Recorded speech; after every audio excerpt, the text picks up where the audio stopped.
네, 오늘은 하이델베르크 교리문답 제48주일입니다. 찬송의 책 508쪽입니다. 네, 제123문답입니다. 둘째 간구는 무엇입니까? 나라의 임하옵소서로 이러한 간구입니다. 주의 말씀과 성령으로 우리를 다스리시사 우리가 더욱더 주께 순종하게 하시옵소서. 주의 교회를 보존하시고 흥왕케 하시옵소서.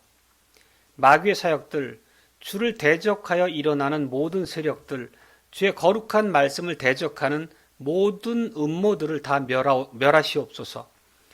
주의 나라가 충만히 임하여 주께서 만유 안에 만유가 되실 때까지 이 모든 일을 행하시옵소서.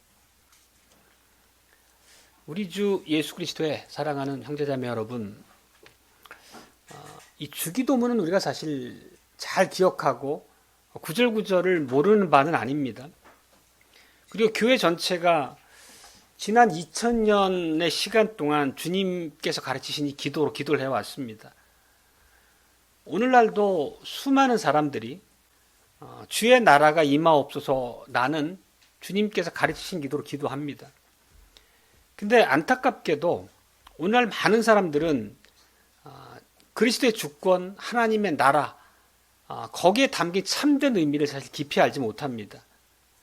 다시 말하면 여전히 자기가 자기 삶의 주인인 것처럼 살아간다는 거죠. 말로는 이 기도를 하지만 정작 이 기도에 담긴 하나님의 주권, 하나님의 나라라고 하는 그 성경의 진리에는 깊은 깨달음이 없다는 말씀입니다. 그렇게 이 기도의 의미를 알지 못하고 드리는 그들에게는 사실 하나님께서 많은 부분을 감추신 거나 마찬가지죠. 그들은 깨닫지 못한 것을 그냥 이 기도를 입술로만 고백하는 정도의 기도에 멈춰 있는 거죠. 실제 우리가 이 나라 임하옵시며 하라 기도할 때 우리는 결코 사소한 것을 구하는 게 아니죠. 오늘 그 하델베르크 교리문답의 내용을 보면 그 안에 담긴 의미가 얼마나 엄청난 것을 우리가 구하고 있는지를 보게 됩니다. 단지 우리가 하루의 일상에서 편안하게 살고 건강하게 살고 원하는 것을 얻고 그런 정도를 구하는 게 아니라 훨씬 더 크고 중대한 것을 구하는 기도라는 것을 오늘 고백에서 보게 됩니다. 궁극적으로 이 둘째 간구는 세상 역사의 종지부를 찍고 만왕의 왕인 주님께서 이 땅에 오셔서 통치해 주십시오라고 하는 종말론적인 부르심이죠. 예수님의 재림을 간구하는 내용이 이 안에 다 담겨 있음을 봅니다. 그리스도께서 우리의 참된 왕이 되어주시고 주님의 통치를 대적하는 모든 악한 세력을 완전히 파멸시켜 주십시오. 이런 내용이잖아요. 결국 예수님께서 재림하심으로 완벽하게 성취될 하나님의 나라의 궁극적인 모습을 구하고 있음을 봅니다. 그렇지만 우리 고백의 내용을 보면 이 두 번째 간구가 단지 그 종말론적 소망에만 국한되지 않은 것을 또 보게 됩니다. 내용을 보면 우리 삶에 친히 개입하셔서 우리를 주님의 뜻대로 변화시켜서 주님의 백성으로 살아가게 하시옵소서라는 내용이 함께 담겨 있죠. 결국 주의 나라가 임하옵소서라고 하는 이 기도에 담긴 의미는 우리의 고백처럼 우리 삶의 모든 영역 위에 아버지의 능력이 임해서 우리를 주님의 뜻대로 변화시켜 주십시오라고 하는 간구도 역시 포함되어 있습니다. 그리고 우리가 이런 기도를 이해하기 위해서는 하나님 나라가 과연 무엇인지를 잘 이해해야 되겠죠. 하나님의 나라라고 하는 게 온 세상을 다 얘기하는 것입니까? 아니면 교회만을 얘기하는 것입니까? 그것을 우리가 잘 이해해야 되겠죠. 성경이 계시하는 하나님의 나라는 눈에 보이는 어떤 영토, 물리적인 국가의 개념을 훨씬 뛰어넘는 개념이죠. 사실 하나님의 나라라고 하는 것은 하나님의 주권, 하나님의 통치가 임하는 그 자체를 얘기하는 거죠. 그러니까 큰 개념으로 우리가 볼 수 있습니다. 물론 실천적으로 이 땅에 하나님의 나라를 우리가 경험하는 것은 교회로서 경험을 하죠. 결국 우리가 주의 나라가 임하옵소서라고 기도한다는 것은 하나님의 목적이 성취되는 방식으로 우리를 다스려 주십시오라는 의미입니다. 그러니까 모든 사람이, 우리뿐만 아니라 세상의 모든 사람이 온전히 주님 앞에 복종하는 방식으로 주님의 주권을, 통치가 이 땅에 임하게 하시옵소서라는 기도라는 말씀이죠. 이 오후 설교도 크게 세 가지 이제 대지로 구분해서 말씀을 전개하겠습니다. 첫 번째는 이 기도의 근거는 그리스도의 완성된 사역이라는 거죠. 그리스도의 완성된 사역이 있음으로 해서 이 기도를 비로소 드릴 수 있게 됐다는 의미입니다. 그리고 둘째는 이 기도의 초점이 그리스도의 사역의 진전에 맞춰져 있다는 것이고, 또 세 번째 대지는 이 기도의 궁극적인 목적이 그리스도 사역의 완성이라는 것입니다. 그렇게 말씀해서 오늘 복음을 듣겠습니다. 우선 이런 반론 혹은 질문이 있을 수 있습니다. 주의 나라가 임하옵소서라는 이 기도가 좀 시의적절한가? 왜냐하면 예수님이 승천하시기 전에 이미 말씀하신 바가 있기 때문이죠. 하늘과 땅의 모든 권세가 내게 주어졌다라고 승천 직전에 선언하셨잖아요. 그리고 에베소서 1장 22절의 말씀을 보더라도 만물을 그 발 아래 복종하게 하시고 그를 만물 위에 교회의 머리로 주셨다, 이렇게 얘기합니다. 또 계시록을 보더라도 예수 그리스도를 땅의 임금들의 머리라고 말씀하고 계시죠. 그러니까 이런 문장들을 보면, 이런 성경 구절들을 보면 이미 하나님 나라가 완성됐고 도래했음을 얘기하는 말씀들이잖아요. 이 말씀들처럼 예수님은 이미 만왕의 왕이시고 만주의 주이시고 만유의 주제이심이 맞습니다. 그렇다면 왜 우리가 오늘 이 나라에 임하옵소서라는 기도를 가지고 이미 임한 그 나라가 또 임하기를 기도해야 되느냐, 이런 문제에 대한 정확한 우리가 이해와 깨달음이 필요합니다. 우리가 지금 살폈던 몇 가지 말씀처럼 하나님 나라는 이미 임해 있습니다. 예수님께서 이 땅에 내려오심으로 십자가에서의 모든 구속의 사역을 성취하시고 우리를 하나님과 화해한 하나님의 백성으로 맺어주셨죠. 그리고 지금은 승천하셔서 온 만유를 다스리고 계십니다. 그런데 문제가 하나 있는 거죠. 우리가 엄연히 직면하고 있는 영적 현실이 있습니다. 하나님의 나라 안에 원수가 침입해서 사실 많은 세상 나라의 사람들이 주님의 왕권을 거부하고 여전히 사탄의 종노릇하는 엄연한 현실이 우리 앞에 있다는 거예요. 그 의미가 뭔지를 우리가 오늘 살펴야 되겠습니다. 사실 이게 우리가 계시록 12장 설교에서 이미 드렸던 말씀이에요. 그러니까 미가엘과 그의 사자가 용과 그의 사자를 물리쳐서 하늘에서 내어 쫓았잖아요. 오늘 읽은 부분이죠. 그리고 근데 그들이 지상으로 내던져져서 하나님의 백성을 공격하는 그런 전투가 여전히 남아있다는 걸 말하고 있는 거잖아요. 그런 의미거든요. 그러면 조금 더 구속사를 그냥 한번 개관해보면, 태초에 하나님께서 창조한 세상은 완전했고, 또 그때는 아담과 하와도 죄와 부패로 떨어지기 전이기 때문에 완벽한 기쁨과 온전함으로 하나님을 예배하고 섬겼습니다. 근데 사탄이 침입해서 낙원을 죄로 오염시켰고, 사람들은 스스로 구원할 힘을 완전히 잃어버리고 마귀와 사탄의 종이 됐다라고 하는 것을 우리가 반복해서 들었습니다. 그렇지만 하나님께서는 놀라운 사랑과 은혜로 그들의 죄를 책망하시고 멸망 가운데 내던지시기보다는 오히려 하나님의 나라를 다시 세우기로, 그리고 선하신 뜻을 발휘하셔서 아담과 하와에게 놀라운 구속의 언약을 주시죠. 그게 이제 3장 15절의 원복음이고 은혜 언약이죠. 그 내용은 우리가 잘 아시는 것처럼 사탄을 패배시키를 메시아를 보내시겠다는 그런 약속이셨습니다. 그리고 구약의 과정을 보면 옛 언약을 통해 주셨던 희생제사나 율법의 모든 의식은 오실 예수 그리스도를 예표하는 것들이었잖아요. 그리고 모세나 수많은 선지자들이 교회 앞에 가르쳤던 말씀은 죄에서 우리를 구속하실 메시아에 대한 내용들이 사실 그 줄을 이루고 있는 거잖아요. 하나님의 백성들이 깨닫고 마땅히 소망해야 될 진리의 주님을 향한 거죠. 그 말씀처럼 예수님만이 사탄의 통치를 멸하시고 하나님 나라를 다시 이 땅에 도래하게 만들 수 있는 유일한 우리의 구세주이십니다. 그 복음서에 보면, 오늘 우리가 복음서 마태복음 12장도 함께 봤지만 주님의 권세 있는 말씀과 이적으로 하나님의 통치가 이 땅에 어떻게 임했는지를 보여주잖아요. 그래서 하나님의 나라의 통치가 이 땅에 임한 것을 보여주는 기적이기 때문에 그 기적을 단순한 기적, 이적이 아니라 우리가 표적이라고 하는 겁니다. 저는 자가 걷고 눈먼 자가 보고 귀머거리가 듣고 예수님 말씀 한마디에 바다와 바람이 멈추고 잔잔해지고 그런 놀라운 일들이 하나님의 통치가 이 땅에 실효적으로 임한 것을 우리에게 보여주는 그런 장면들이잖아요.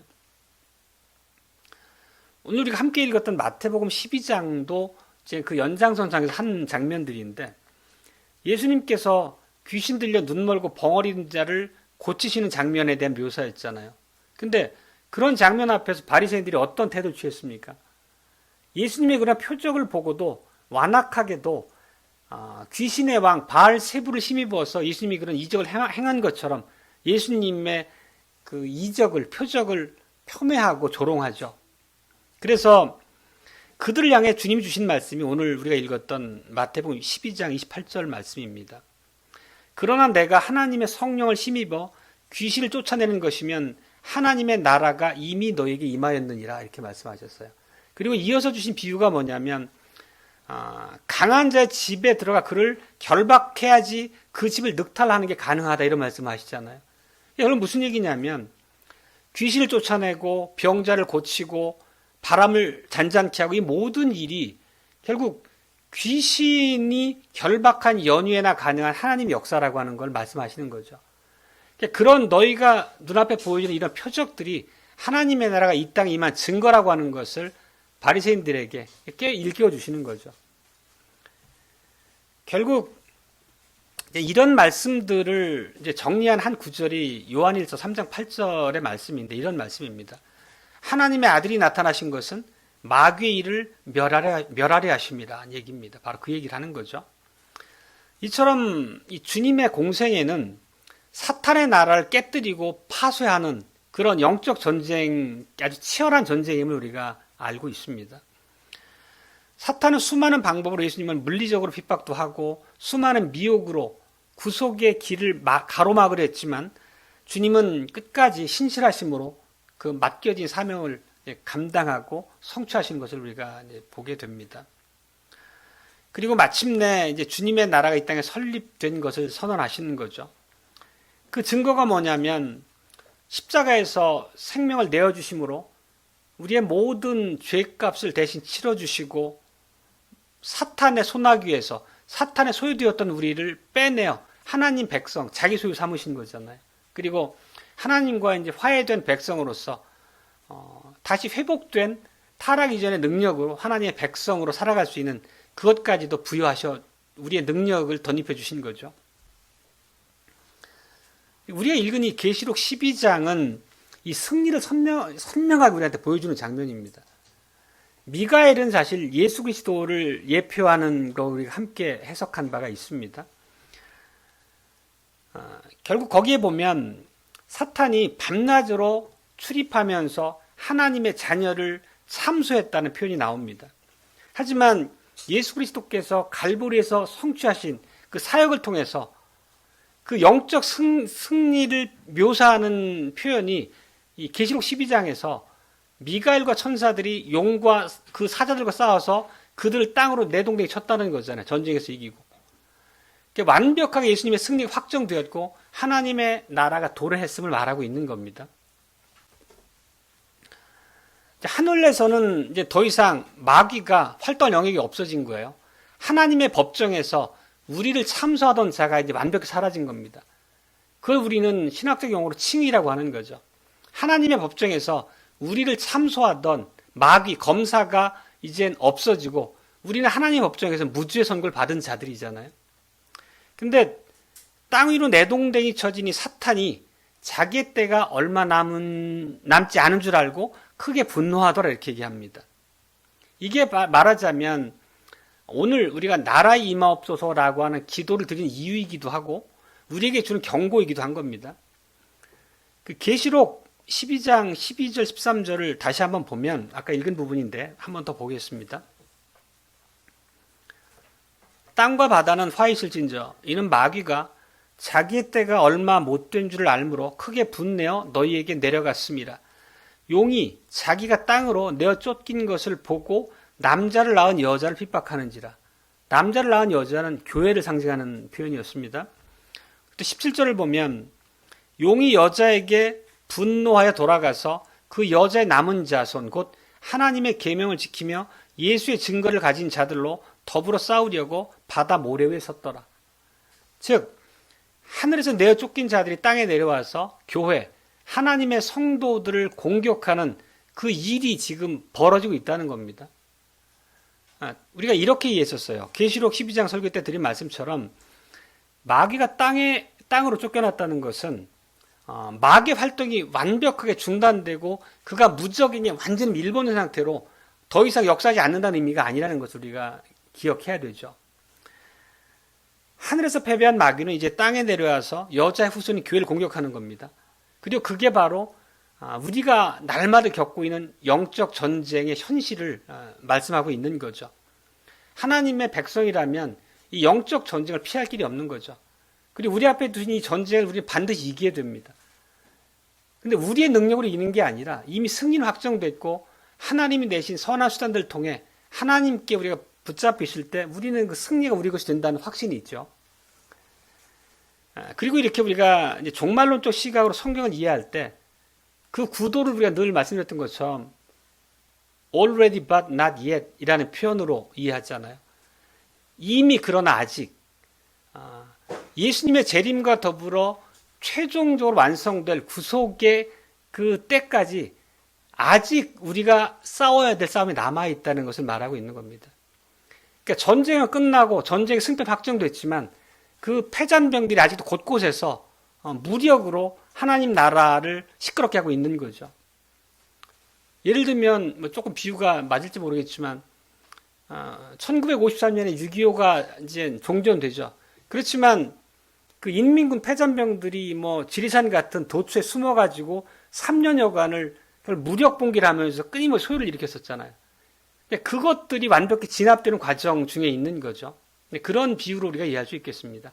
실제 하나님의 성도가 각자 삶을 통해서 겪고 이겨내야 될 영적 전쟁을 얘기하죠. 이제 왜 우리가 나라의 임하 없이며 라는 기도를 드려야 하는지에 대한 이제 그런 맥락들을 살필 수가 있는 거예요. 그런 것들을 통해서. 그리고 앞서 잠깐 말씀드렸던 것처럼 우리가 이 둘째 간구를 드리는 의미를 정확히 이해해야 됩니다. 그리스도가 십자가에서 구속을 완성하셨기 때문에 성취하셨기 때문에 비로소 우리가 나라의 임하옵시며라는 기도를 드릴 수 있는 거죠. 우리가 이 기도를 드릴 수 있는 근거가 우리 주님의 승리라는 것이죠. 만약에 주님께서 이 승리를 통해서 우리를 불러 하나님의 자녀 삼지 않았다면 우리에게는 아무 소망이 없는 거죠. 달리 말하면 우리가 하나님의 통치를 구하는 이러한 오늘의 이 기도, 우리 고백에 나와 있는 내용들입니다. 교회의 보존과 확장을 구하고 사단의 괴계를 멸하셔서 온 천하가 주님의 통치가 확연히 임하게 해주십시오라고 하는 기도 자체가 무익한 기도예요. 공허한 기도죠.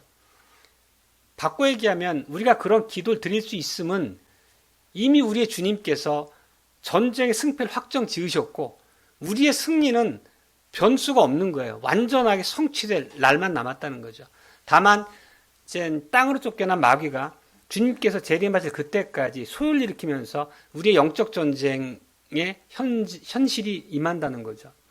사실 그건 계시록 설교 때도 말씀드렸던 것처럼 참 신비한 일이에요. 근데 하나님께서 그런 방식으로 우리를 연단하고 우리의 믿음을 굳건하게 세워서 하나님만 의지하는 그런 광야에 두신 거잖아요. 광야의 삶이라고 하는 게, 광야의 기도라고 하는 게 온전히 주님을 의지하는 믿음으로서만 통과할 수 있는 그런 시험대잖아요. 그런 의미가 우리 앞에 주어져 있다는 건 역시도 성경이 가르치는 현실이라는 것을 우리가 이해해야 되는 거죠. 두 번째 대지는 이 기도의 초점은 그리스도의 사역의 진전에 있다라는 말씀입니다. 방금까지 말씀드렸던 것처럼 이 세상은 전쟁터입니다. 영적인 전쟁터라는 말씀이죠. 그래서 이 침입자가 호시탐탐 하나님의 영토를 공격해서 빼앗으려고 하는 거죠. 달리 말하면 하나님의 소유된 백성을 어떻게든 하나님과 관계를 단절케 해서 자기 종 삼으려고 하는 그런 이제 마귀의 노림이 호시탐탐 계속되고 있다는 얘기입니다. 실제 세상에 보면 예수님을 신실하게 믿고 붙잡고 그분의 뜻대로 살아가는 자들보다는 아예 하나님을 부정하거나 하나님을 조롱하는 데까지 나간 악한 자들이 훨씬 더 많은 세상입니다. 이런 우리가 처한 현실에 대해서 베드로 사도는 이렇게 우리에게 경고하죠. 베드로 전서 5장 8절, 굉장히 우리가 잘 기억하는 말씀입니다. 마귀가 우는 사자와 같이 삼킬 자를 두루 다니며 삼킬 자를 찾나니, 이런 얘기. 그죠? 많은 이들이 사실은 마귀의 손아귀에 잡혀서 마귀의 종로로 타고 있는 거죠. 마귀의 다스림 받고 있는 거죠. 그리고 실제 그런 세상이 우리에게는 매우 위협적이에요. 실제 우리가 날마다 우리의 삶에서 영적인 우리의 신실함 유지하는 것이 어떤 일인지를 겪으며 살아간다는 거죠. 바로 이런 상황이기 때문에 우리가 단지 일용할 양식이나 편안한 잠자리 같은 일상의 안위만을 구하는 자리에 머물 수 없다는 것입니다.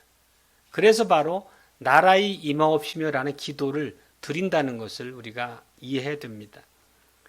이 말씀은 앞에 그 도입부에서도 말씀드렸지만 그리스도의 왕권이 인정되길 구하는 거고 우리와 우리 이웃과 온 세상이 그리스도의 주권 앞에 복종하는 그때가 속히 도래하기를 기도하는 그런 내용이잖아요. 우리 이제 고백의 내용을 조금 더 세밀하게 보면 이 둘째 간구에 대한 교리문답의 첫 번째 내용은 우리 자신을 위한 간구예요. 이런 말씀이었습니다.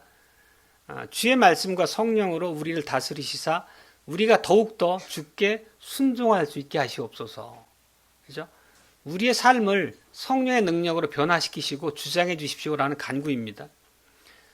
우리는 아직 우리가 하나님의 은혜 안에서 중생하고 하나님의 백성으로서 의롭다 인정함을 받았지만 아직 이 죄와 부패로부터 자유롭지 않다는 것을 또 현실적으로 우리가 겪으며 살죠. 우리는 누구 말에 복종하고 그 사람 따라가는 걸 굉장히 싫어합니다. 본성적으로.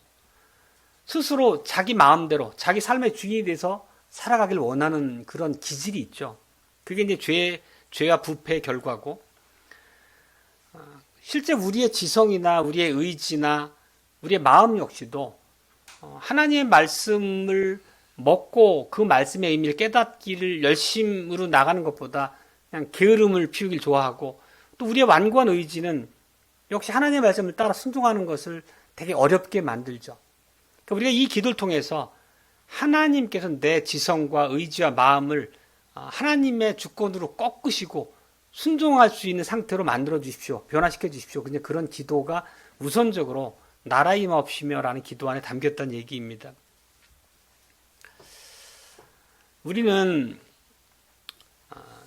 우리가 말씀을 통해서 깨닫게 된 그런 하나님의 말씀의 내용과 실제 우리 삶에 늘 간극, 괴리가 있잖아요. 그래서 그 간극과 괴리를 어떻게든 무너뜨리고 좁혀가려고 하면 하나님의 주권적 통치 안에 내가 겸손히 무릎 꿇고 따라갈 수 있는 상태로 나를 변화시켜 주시기를. 그건 사실 우리의 생리적 기질로는 그 길을 가는 게 얼마나 어려운지를 알잖아요. 결국 성령의 능력, 말씀을 통한 우리의 완고한 심령을 꺾으시는 방식으로 이루어 가시기를 구하는 거죠.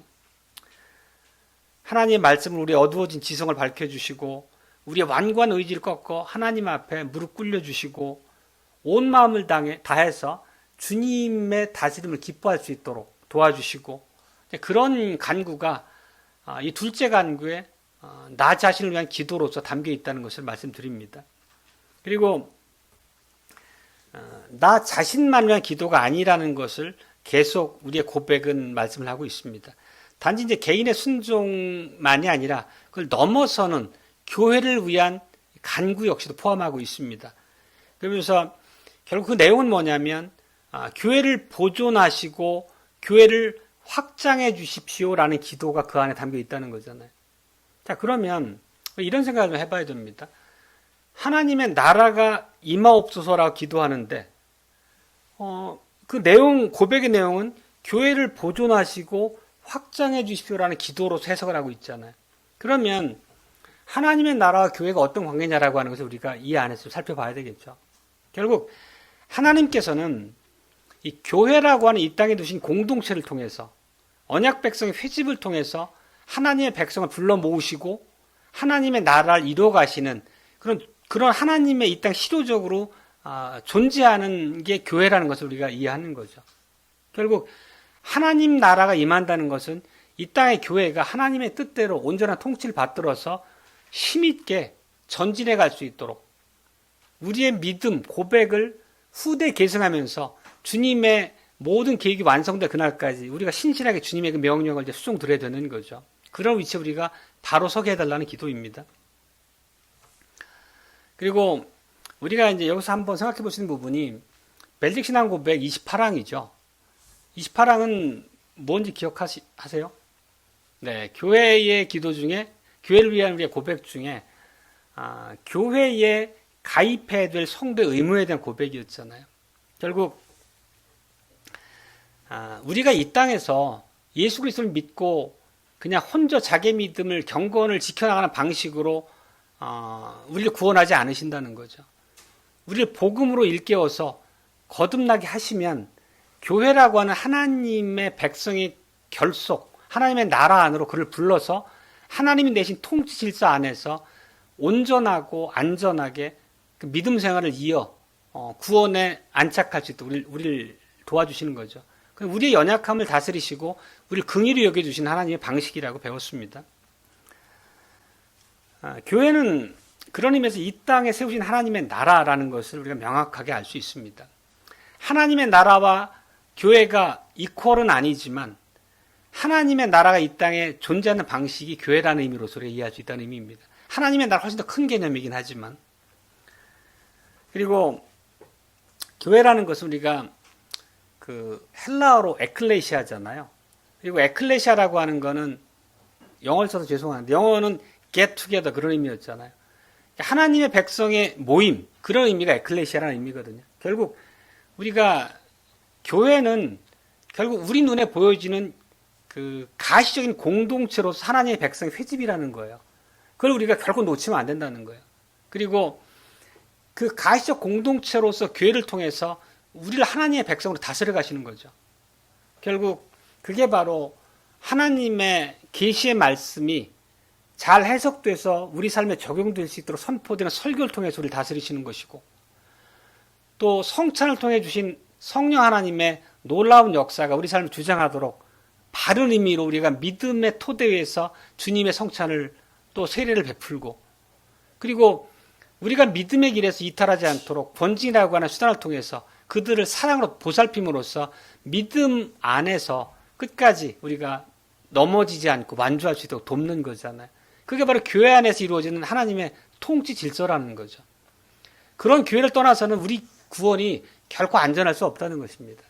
그리고 동시에 우리가 교회에 속했지만 그런 하나님의 통치 질서를 우리가 겸손히 따르고 그 안에서 참된 교회를 이루어가시는 그 일이 모든 성도 개개인에게 다 책임으로 지워져 있다는 것을 알죠. 그걸 우리가 언약적 책무라고 또 이해하는 바이기도 합니다. 이제 정리하자면 이 둘째 간구를 통해서 우리 이제 주님의 왕권을 위해 기도하는 건데, 그게 바로 사단의 공격으로부터 교회를 지켜주십시오. 우리가 믿음의 길에서 이탈하지 않도록 끝까지 붙잡아 주십시오.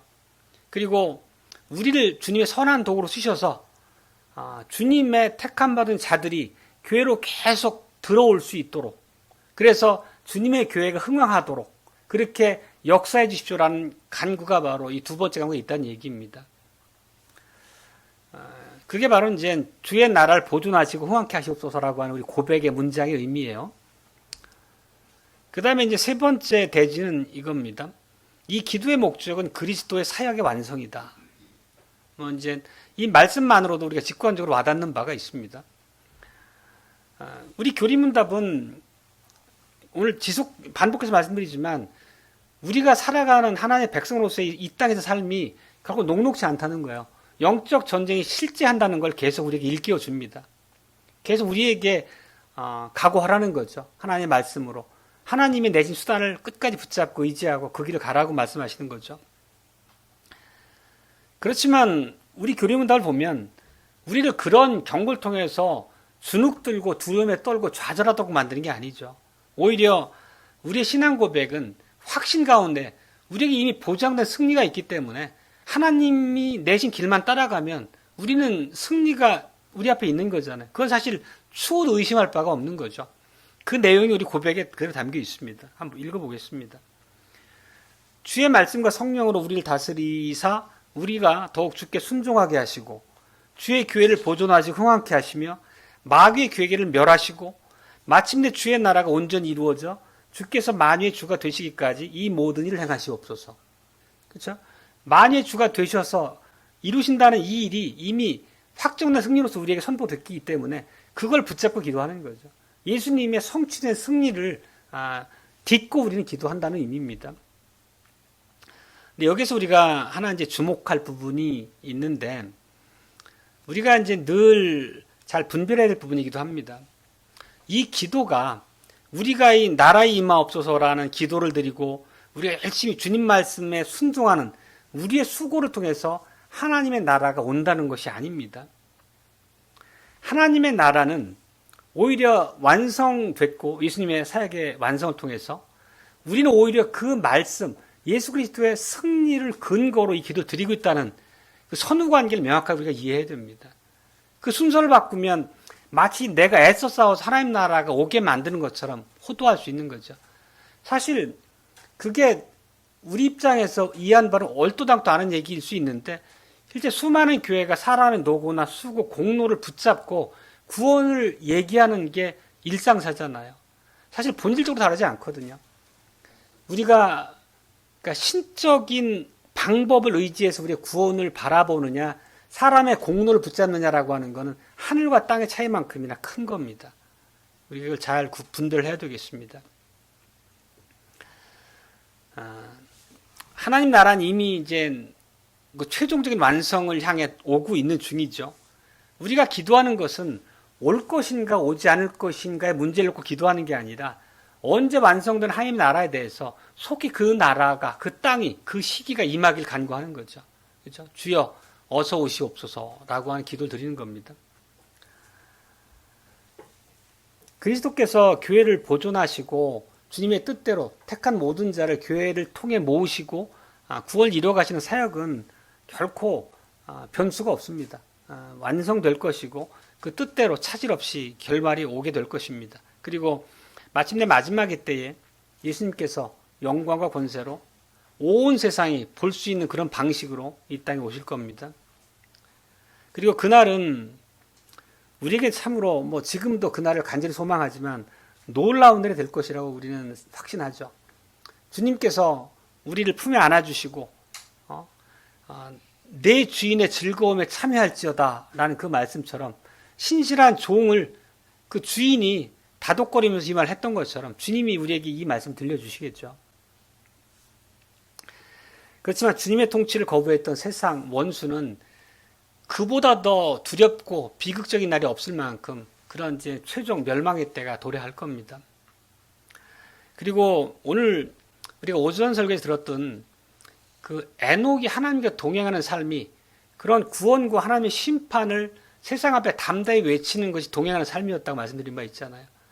우리가 교회를 이루고 하나님께 예배를 드리고 또 언약을 계승하고 우리 삶의 현장에서 주님의 언약 백성이라고 하는 정체성을 잘 발휘하며 살고 이게 바로 주님과 동행하는 삶이고 이 기도를 통해서 우리가 그런 삶을 살 수 있도록 구하고 있는 겁니다. 지금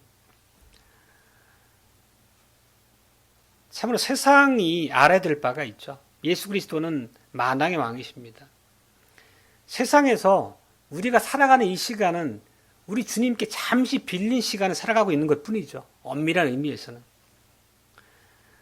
주님의 소유가 아닌 것은 세상에 어느 한 곳도 없습니다. 주님의 통치가 임하지 않는 땅은 단지 한 뼘도 없습니다. 주님은 완벽한 통치자이시고 주님의 뜻을 거슬러서 일어나는 일이 세상에는 한 뼘도 없다는 것을 우리가 기억하잖아요.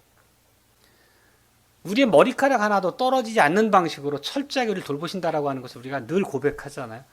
그런 주님이시기 때문에 우리 앞에 두신 이 명령에 대해서도 우리가 편안함을 구하기 위해서가 아니라 하나님의 뜻임으로 그 길을 우리가 기쁨으로 신실하게 가야 된다는 거죠. 이 바울은 이 완성될 순간을 이렇게 묘사하고 있습니다. 고린도서 15장이에요. 15장은 우리가 얼마 전 부활절에 살핀 바 있지만 부활장이잖아요. 15장 25절, 24절, 25절 모든 정사와 권세와 능력을 멸하시고 나라를 아버지께 바치실 것이다 이렇게 얘기하고 모든 원수를 그 발 아래 두실 때까지 다스리실 것이다 이런 말씀으로도 하고 또 마지막 원수인 사망까지도 패하신다는 말씀도 하시죠. 아들도 아버지께 복종하여 하나님이 만유의 만유가 되실 것이다 이런 얘기도 하고 이제 이런 의미들을 우리가 잘 기억하고 이해하고 계실 겁니다. 결국 예수님의 재림과 더불어서 완성될 이 바울의 이 묘사에 담긴 의미는 우리가 얼마 전에 들은 말씀대로 그때가 되면 우리를 괴롭히던 대적이 더 이상 이 땅에 존재하지 않는다는 거죠. 사탄도 없고 사탄을 통해 이 세상을 온통 전쟁터로 만들었던 죄나 고통이나 사망이나 반역 이런 게 완벽하게 제거된다는 거죠. 우리가 우리 주님과 더불어서 온전한 연합과 교제를 누릴 수 있게 된다는 거고 우리가 지금보다 훨씬 더 아름답고 완전한 예배를 드리고 우리가 모호했던 바를 직접 우리 주님과 얼굴과 얼굴을 마주 대하면서 그분의 뜻을 더 깊이 깨닫게 되는 참으로 놀라운 복된 시간이 우리에게 기다리고 있다는 것을 말씀드립니다. 이 말씀 오늘 고백을 통해서. 그렇다면 여러분에게 이런 말씀을 이제 다시 드리는 게 합당할 거예요. 여러분의 시야를 넓히십시오. 앞에 드렸던 말씀을 다시 한번 반복하면 이 땅의 사소하고 그 일상적인 안위, 편안함을 구하는 그 기도의 자리에만 머물지 말고 물론 우리의 필요를 구하는 기도를 하나님 앞에 아뢰는 것도 당연히 하나님께서 기뻐하시는 바니까 그걸 드리지 말란 말씀이 아니고 우리에게 드려야 될 기도는 훨씬 더 크고 중대한 기도가 있다는 것을 말씀드리는 거죠. 하나님 나라의 거대한 대의, 궁극적인 완성도 늘 우리 기도의 제목이어야 한다는 것을 말씀드립니다. 오늘 고백이 그런 내용을 담고 있습니다. 말씀과 성령으로 우리를 다스려 주십시오. 교회를 보존하시고 흥황케 해 주십시오. 마귀의 모든 공작을 멸해 주십시오. 그래서 마침내 주의 나라가 이 땅에 임하시길 간구합니다. 이런 고백이 오늘 나라 임 없어라고 하는 그 기도 한 구절에 담긴 놀라운 의미입니다. 그게 또 우리 하이델베르크 48주 고백에서 너무나 우리한테 세세하게 확정해서 가르치고 있습니다. 그리고 주기도문의 마지막 구절은 다 기억하시죠? 나라와 권세와 영광이 아버지께 영원히 있사옵나이다. 결국 우리가 구하는 바가 이 말씀처럼 차질 없이 확정되고 그때가 반드시 돌아올 거라고 하는 확신에 찬 최종적인 고백이잖아요. 나라와 권세와 영광이 아버지께 영원히 있기 때문에 앞에서 드렸던 주기도문의 모든 내용이 우리한테 한 채 의심도 없이 하나님 앞에 드리는 기도로서 새겨지는 거죠. 말씀 맺겠습니다. 그리스도께서는 십자가에서 이미 승리하셨습니다. 그리고 이미 그리스도는 만유의 왕으로서 만왕의 왕으로서 온 우주를 통치하고 계십니다. 하늘과 땅의 모든 권세가 우리 주님께 있습니다. 그리고 그 주님께서는 신실하게 주님의 이름을 부르짖는 모든 자들에게 부유한 복으로 함께 하시면 약속하셨습니다. 그렇다면 우리가 이 하나님의 약속을 붙잡고 그 말씀 앞에 신실한 자리를 지키면 우리의 왕이신 주님께서는 지금도 그렇고 또 영원토록 우리를 하나님 나라의 복에 참여할 수 있도록 우리를 이끌어 주실 것입니다. 여러분의 삶을 통해서 우리 그리스도께 그리스도의 거룩한 이름에 영광과 찬송을 돌려드리시길 기원합니다. 아멘.